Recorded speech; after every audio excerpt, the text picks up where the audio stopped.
కడుపులో విషం పెట్టుకుని ప్రాజెక్టులు ఆపొద్దు CM Revanth Reddy hot comments.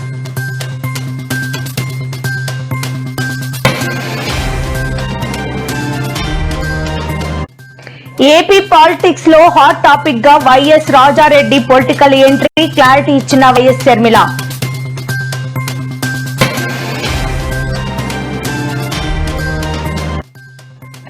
కవిత సస్పెన్షన్ పై తొలిసారి పెదవి విప్పిన కేటీఆర్, మా పార్టీ అంతర్గతంగా మాట్లాడి చర్యలు తీసుకుందన్న కేటీఆర్.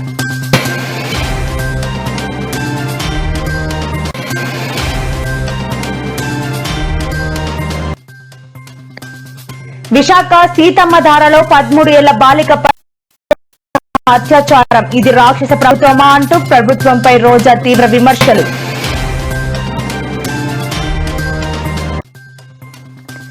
70కి పైగా బీసీ కుల సంఘాల నేతలతో కవిత భేటీ, బీసీ హామీలపై కాంగ్రెస్ ప్రభుత్వాన్ని నిలదీసిన కవిత.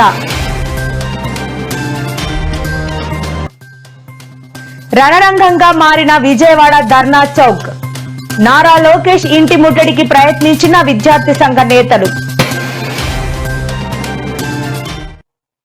హైదరాబాద్ నగర దాహార్తిని తీర్చేందుకే ప్రభుత్వం మూసీ పునర్జీవనం ప్రాజెక్టును చేపట్టిందని సీఎం రేవంత్ రెడ్డి అన్నారు. గండిపేటలో మూసీ పునర్జీవనం ప్రాజెక్టులో భాగంగా 7,360 కోట్ల వ్యయంతో చేపట్టబోయే Godavari drinking water scheme project phase 2, 3 పనులకు ఆయన శంకుస్థాపన చేశారు. కొందరు తాటి చెట్టులా ఎదిగినా బుద్ధి మాత్రం రాలేదని హరీష్ రావును ఉద్దేశించి కామెంట్ చేశారు.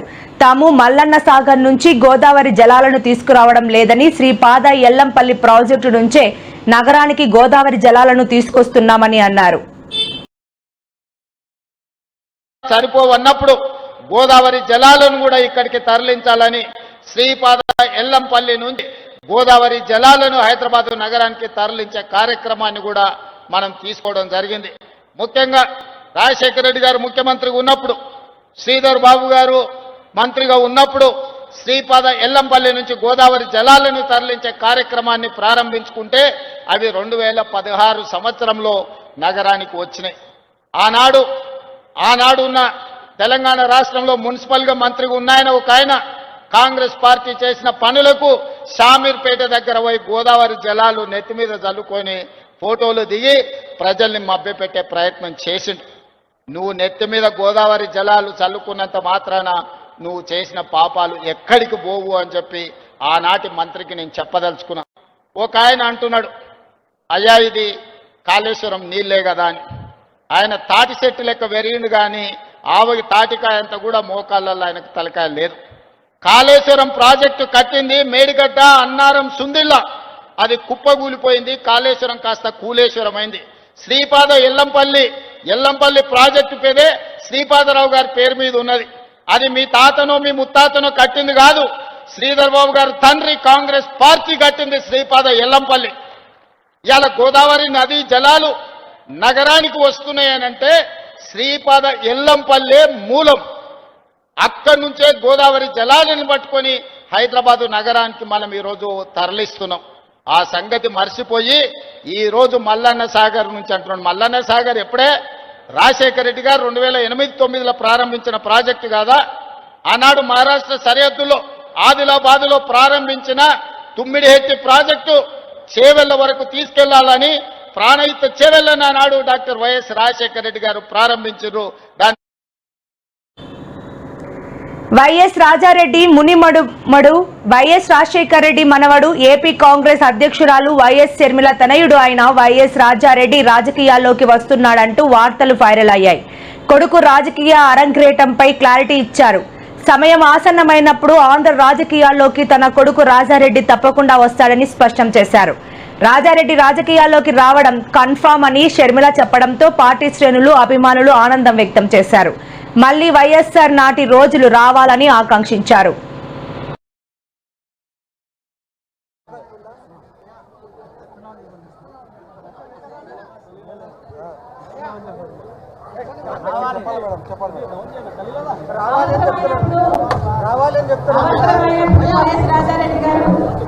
ఆంధ్ర రాష్ట్ర రాజకీయాల్లో తప్పకుండా అడుగుపెట్టారు.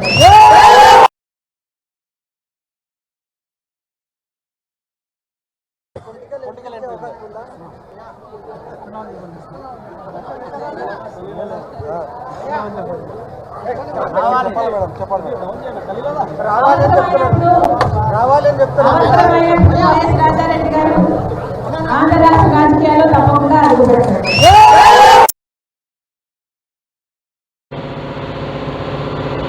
తెలంగాణలో ఈ నెల 12 వరకు వర్షాలు కొనసాగుతాయని హైదరాబాద్ వాతావరణ కేంద్రం వెల్లడించింది. పలు చోట్ల తేలికపాటి నుంచి మోస్తారు వర్షాలు కురుస్తాయని, మరికొన్ని జిల్లాల్లో భారీ వర్షాలు కురిసే అవకాశం ఉందని హెచ్చరించింది. ఈ క్రమంలో ఆయా జిల్లాలకు యెల్లో అలర్ట్ను జారీ చేసింది. ఉత్తర గుజరాత్, నైరుతి రాజస్థాన్ మీదుగా ఉన్న వాయుగుండంతో అనుసంధానంగా ఉపరితల ఆవర్తనం కొనసాగుతుందని, మధ్యప్రదేశ్ మీదుగా ఛత్తీస్గఢ్ వరకు సగటు సముద్ర మట్టానికి 3.2 కిలోమీటర్ల నుంచి 7.6 కిలోమీటర్ల ఎత్తు వరకు ఉందని, ఎత్తుకు వెళ్లే కొద్దీ దక్షిణం వైపునకు వంగి ఉందని పేర్కొనింది.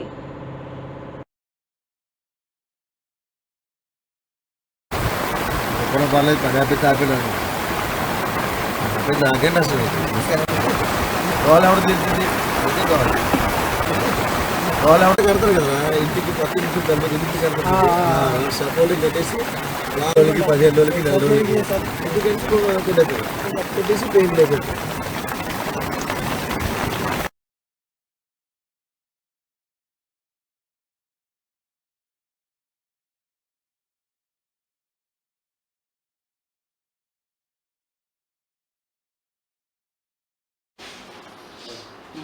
మనం east central Bay of Bengal and adjoining north Bay of బెంగాల్లో చూసినటువంటి ఉపరితల ఆవర్తనాలు అవి ఈరోజు east central Bay of Bengal దాని పరిసర ప్రాంతంలో వాటి ప్రభావం చేత లో ప్రెషర్ ఏరియా ఫామ్ అయింది.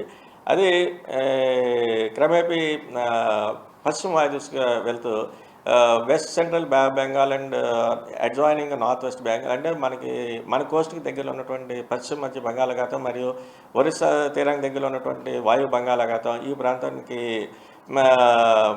చేరే సమయంలో అది మరింతగా బలపడి తీవ్ర అల్పపీడనం కూడా మారే ఛాన్సెస్ ఉన్నాయి. అలాగే తెలంగాణ జాగృతి అధ్యక్షురాలు తన సోదరి కవితను పార్టీ నుంచి సస్పెండ్ చేయడంపై బీఆర్ఎస్ వర్కింగ్ ప్రెసిడెంట్ కేటీఆర్ స్పందించారు. ఈ రోజు జరిగిన మీడియా సమావేశంలో కవిత సస్పెన్షన్ గురించి విలేకరులు అడిగిన ప్రశ్నకు ఆయన సమాధానమిచ్చారు. కవిత సస్పెన్షన్ పై ఆయన మొదటిసారిగా స్పందించారు. కవితపై మా పార్టీ చర్చించి చర్యలు తీసుకున్న తర్వాత ఇక నేను మాట్లాడటానికి ఏమీ లేదు అని ఆయన స్పష్టం చేశారు.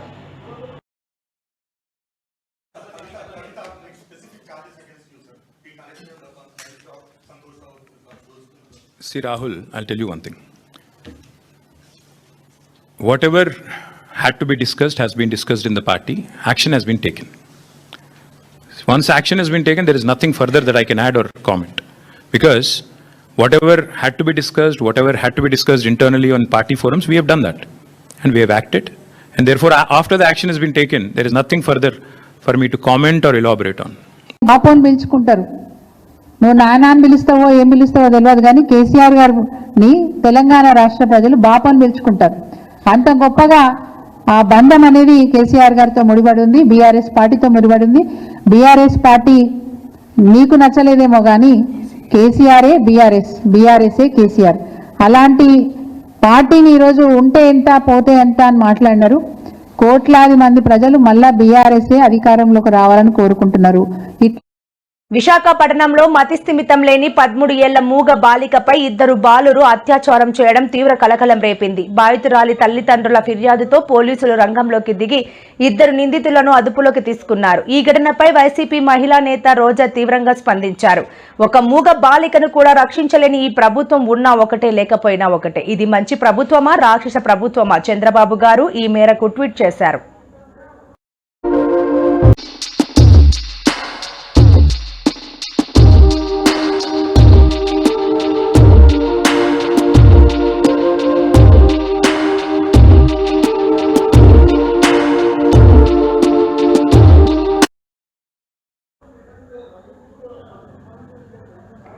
బీసీలకు ఇచ్చిన హామీలను అమలు చేయకుండా కాంగ్రెస్ ప్రభుత్వం మోసం చేస్తోందని ఎమ్మెల్సీ కల్వకుంట్ల కవిత విమర్శించారు.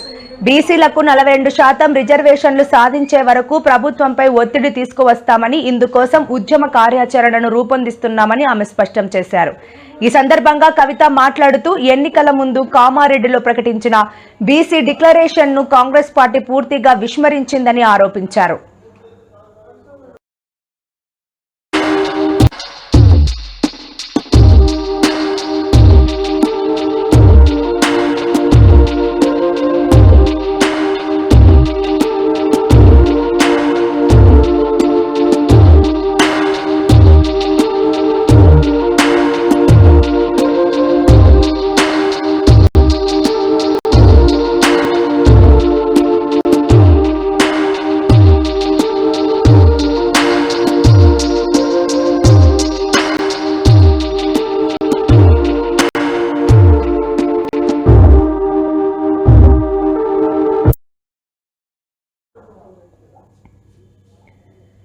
చంద్రబాబుకు కోర్టులంటే లెక్కలేదని వైఎస్ఆర్సీపీ నేత మాజీ మంత్రి అంబటి రాంబాబు మండిపడ్డారు. కోర్టు ఆర్డర్స్ ను కూడా జైలు అధికారులు పట్టించుకోరా అంటూ ప్రశ్నించారు.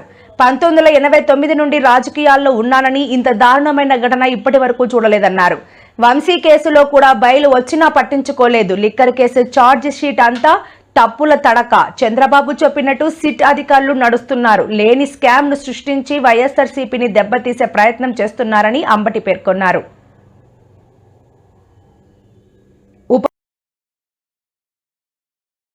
మీరు బస్సు దిగమాకమని చెప్పారంట. మాకు తెలిసిన సమాచారం. ఎందుకు బస్సు దిగమాకమని చెప్పారంటే ఇవాళ అసలు రిలీజ్ చేయొద్దు, మేము ఎవరైతే ఈ ముగ్గురికి లోయర్ కోర్టు బెయిల్ ఇచ్చిందో ఏసీబీ కోర్టు, దీని మీద మేము హైకోర్టులో హౌస్ మోషన్ మూవ్ చేస్తున్నాము.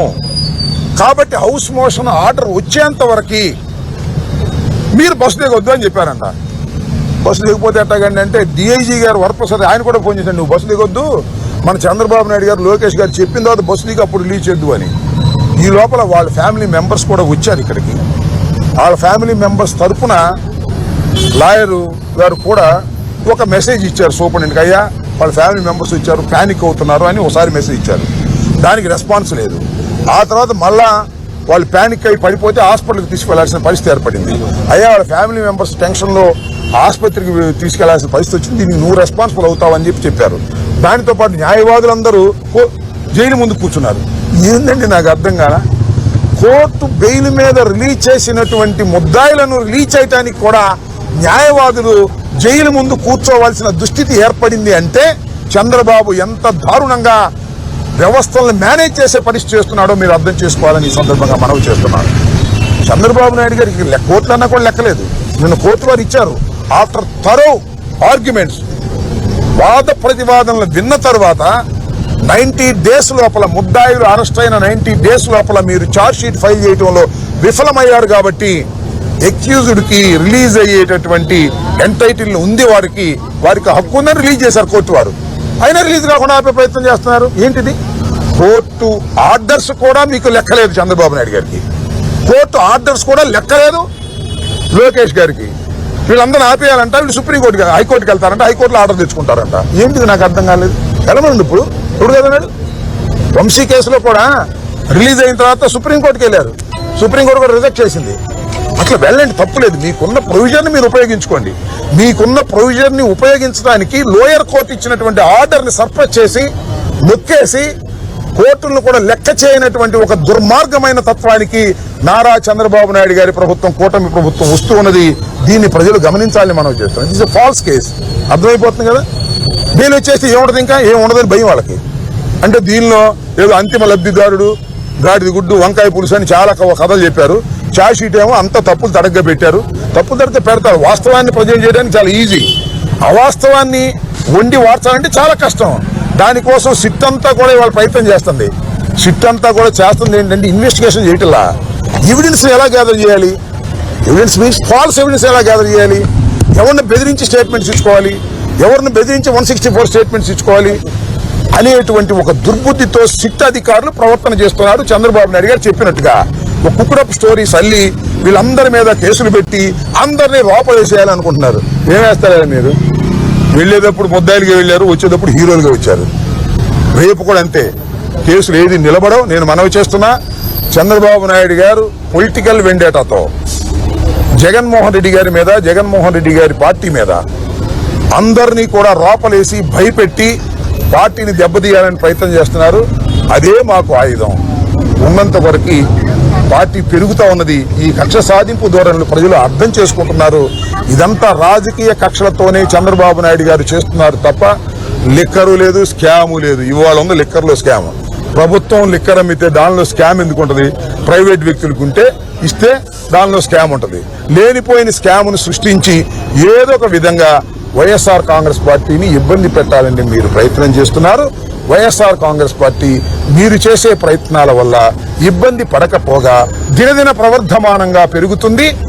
రాబోయే ఎన్నికల్లో మిమ్మల్ని చిత్తుగా ఓడిస్తుంది. దానికి సగం కారణం మీరే అవుతారు. మీరే ఈ ఫాల్స్ కేసులు పెట్టి జైల్లో ఉన్న వాళ్ళకి కోర్టులు రిలీజ్ ఆర్డర్స్ ఇచ్చినా కూడా వాటిని తొక్కిపెట్టాలని ప్రయత్నం చేస్తున్నారు. తొక్కిపెట్టాలని ప్రయత్నం సక్సెస్ అయి ఉండేదే. రాష్ట్రపతి ఎన్నికలకు దూరంగా ఉండాలని బీఆర్ఎస్ నిర్ణయించుకున్నట్లు వర్కింగ్ ప్రెసిడెంట్ కేటీఆర్ ప్రకటించారు. తెలంగాణ రైతులు ఎదుర్కొంటున్న సమస్యలపై కేంద్ర రాష్ట్ర ప్రభుత్వాలు వ్యవహరిస్తున్న తీరుకు నిరసనగా ఈ నిర్ణయం తీసుకున్నట్లు ఆయన స్పష్టం చేశారు. రైతుల పక్షాన తమ గళాన్ని వినిపించేందుకే ఈ ఎన్నికలను బహిష్కరిస్తున్నట్లు ఆయన తెలిపారు. మేము ఎన్డీఏకు గాని ఇండియా కూటమికి గాని జవాబుదారీ కాదు, కేవలం తెలంగాణ ప్రజలకు మాత్రమే జవాబుదారీ అని ఆయన అన్నారు.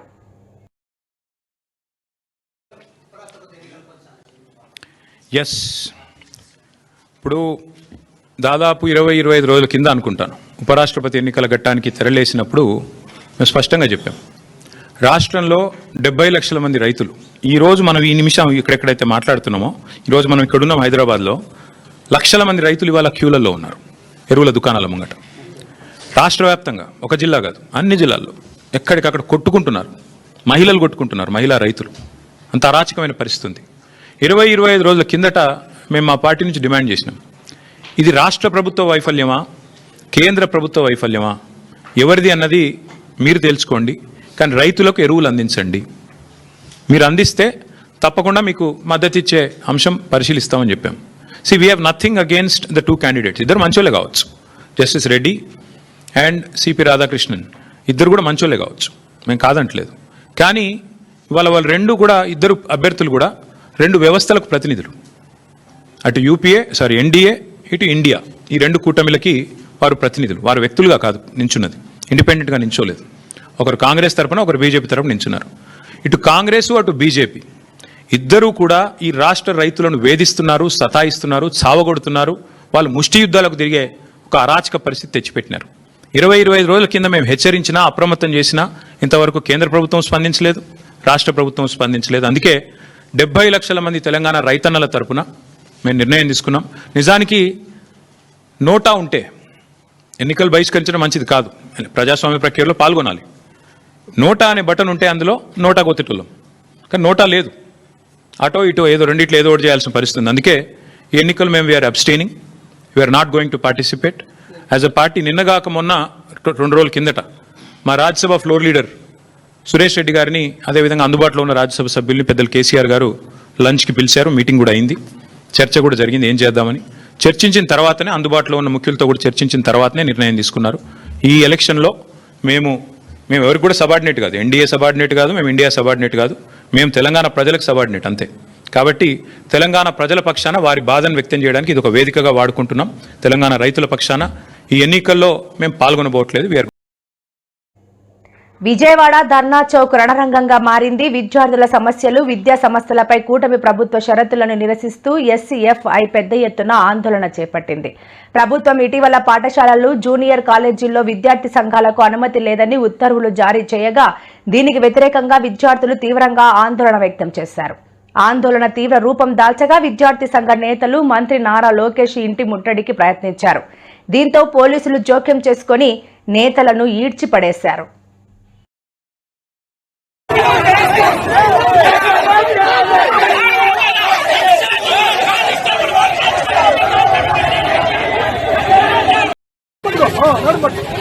పట్టుకో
ఫేస్బుక్, యూట్యూబ్, ఎక్స్ సహా 26 సోషల్ మీడియా ప్లాట్ఫామ్లను నిషేధిస్తున్నట్లు నేపాల్ ప్రభుత్వం ఇటీవల ప్రకటించింది.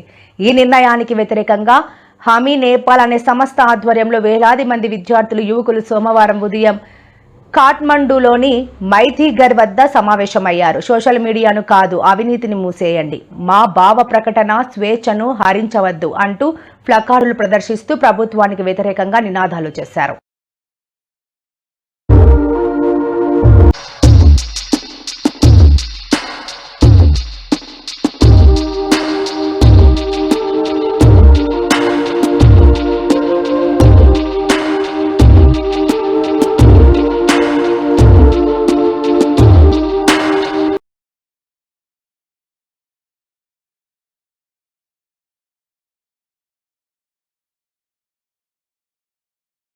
ఇటువంటి మరెన్నో వీడియోల కోసం మా ఛానల్ ని సబ్స్క్రైబ్ చేసుకోండి. పక్కనే ఉన్న బెల్ ఐకాన్ ని క్లిక్ చేసి యాక్టివేట్ చేసుకోండి.